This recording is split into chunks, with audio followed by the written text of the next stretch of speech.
Did you know that some of the world's most famous inventions might be, well, borrowed? Yes, even those credited to the legendary Thomas Edison. Thomas Alva Edison is one of the greatest inventors of all time. Born in 1847 in the small town of Milan, Ohio, Edison was a lot of things. He was a businessman, a manufacturer, a philanthropist, but above all, he was an inventor. With 1,093 patents to his name in the US alone, Edison's prolific inventiveness has left an indelible mark on the world. But here's where things get tricky. Despite his reputation as a brilliant inventor, Edison was also known for his shrewd business acumen. He knew how to sell his inventions, and he knew how to make a profit. Many would argue that it was his business savvy rather than his inventiveness that truly set him apart. Now, trust me, this isn't to say that Edison wasn't a genius. We all know he certainly was. But he was also a product of his time, a time when patents and inventions were often bought, sold, and traded like baseball cards. And in this cutthroat world of 19th century invention, it was often the best salesman, not necessarily the best inventor, who came out on top. So, was Edison a thief, stealing ideas from unsuspecting inventors and passing them off as his own? Not exactly. But he was a master at taking an existing idea and improving upon it, making it more practical, more efficient, or more marketable. And in the process, he often ended up with the credit for the invention itself. Let's start with something that's become a universal symbol for a bright idea: the light bulb. Now, if I were to ask you who invented the light bulb, chances are you'd say Thomas Edison. And of course, you wouldn't be alone. Most of us grew up learning that Edison was the brilliant mind behind the invention of the light bulb. However, the truth is that the light bulb was actually the work of many inventors, and Edison merely improved upon their designs. The concept of electric lighting was being experimented with as early as the 1800s. Sir Hiram Maxim, a British inventor, was one of the first to develop a practical electric light bulb, but his designs were plagued with problems and never quite took off. After that came Sir H.J. Round, another British inventor who made significant strides in the development of the light bulb. Round was the first to use a tungsten filament, which kind of proved to be a game changer in the world of electric lighting. Interestingly, the real breakthrough came from Sir Joseph Swan, an English physicist and chemist. Swan was the first to demonstrate a working light bulb in a public lecture in Newcastle, England in 1878. I mean, that's a full year before Edison filed his patent for the light bulb. So how did Edison end up with the credit? Well, he took the existing designs and improved upon them, making the light bulb more practical, more efficient, and most importantly, more marketable. You know, Edison's light bulb lasted longer, used less energy, and was cheaper to produce than any of its predecessors. And with these improvements, Edison managed to do what no one else had done before. He brought the electric light into the homes of everyday people. Next up is the kinetoscope, a device for viewing moving pictures that laid the groundwork for the motion picture industry. Now, if you're thinking that this is another one of Edison's inventions, well, you're in for a surprise. The kinetoscope was indeed developed in Edison's lab, but the heavy lifting was done by his employee, William Kennedy Laurie Dixon. Dixon was actually a Scottish inventor who had been working at Edison's lab since the 1880s. He was a brilliant mind, and his work was instrumental in the development of the kinetoscope. The device was essentially a box with a peephole at the top.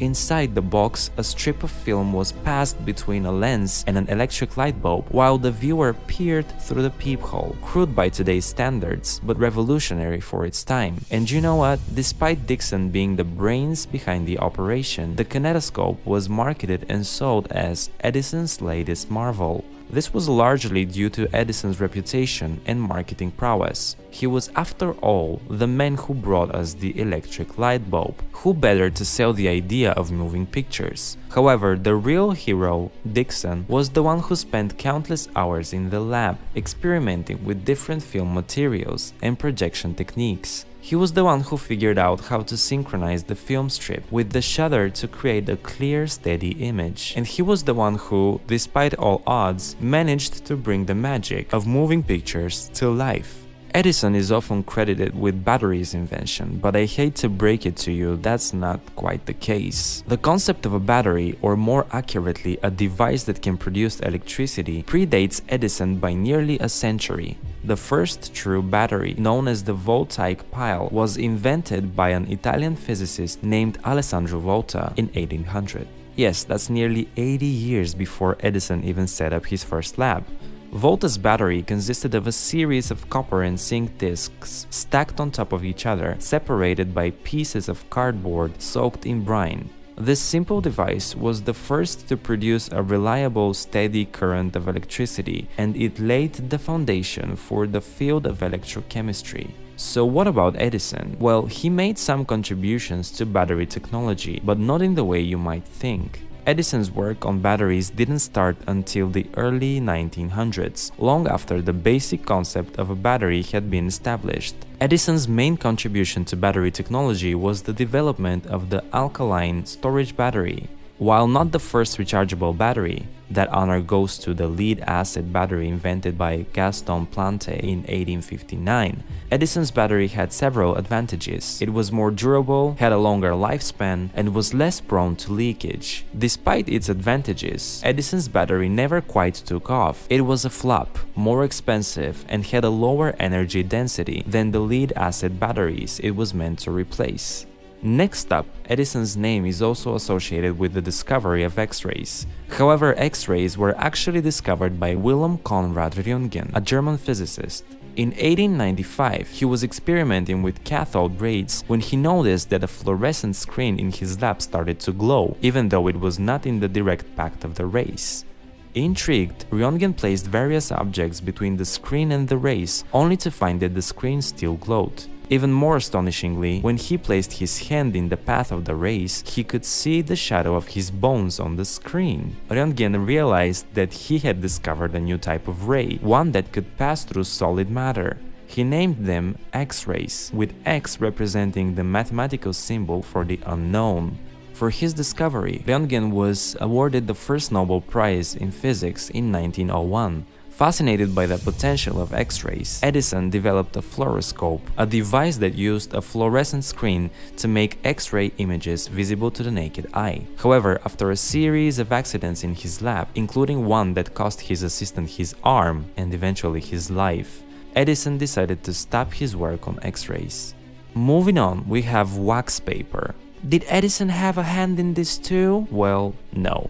The story of wax paper begins with a French photographer named Gustave Le Gray. In the mid-19th century, photography was a new and, exciting field, but it was also fraught with challenges. One of them was finding a way to make photographic negatives that were durable and easy to work with. In 1851, Gustave Le Gray introduced a new type of photographic negative that used wax paper. The wax made the paper transparent, allowing it to capture an image, and also made it more durable and easier to handle. This was a major breakthrough in the world of photography, and it set the stage for the development of modern photographic film. So again, where's Edison? He did use wax paper as a recording medium for his phonograph. It was a device that could record and play back sound, and it was one of Edison's most famous inventions. But while Edison's use of wax paper was innovative, it was not the first time wax paper had been used. The use of wax paper can be traced back even further to the work of Hermann Frasch. He was a German chemist who developed a method for refining sulfur, which was used to make a variety of products, including wax paper. So Edison may have popularized the use of wax paper, but he was not its inventor.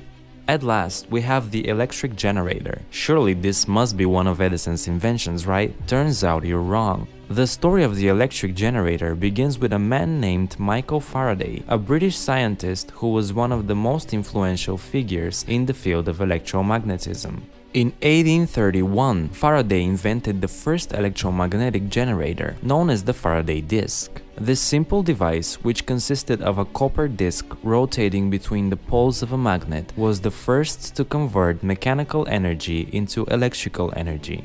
Edison's main contribution was the development of the direct current (DC) generator, also known as the dynamo.